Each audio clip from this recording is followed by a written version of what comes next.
Hyenas. इनकी आवाज इतनी अजीब और भयानक होती है कि अगर आपको कभी मौका दिया जाए इनको सुनने का तो आप इनको कभी सुनना नहीं चाहेंगे।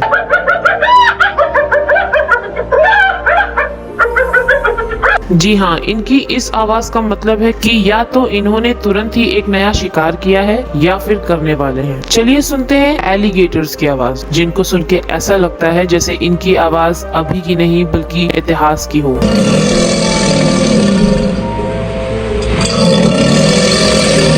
वे प्रजनन के मौसम में अन्य नर को चेतावनी देने के लिए ये आवाज करते हैं। चलिए अब हम सुनते हैं लिंसेस की आवाज को।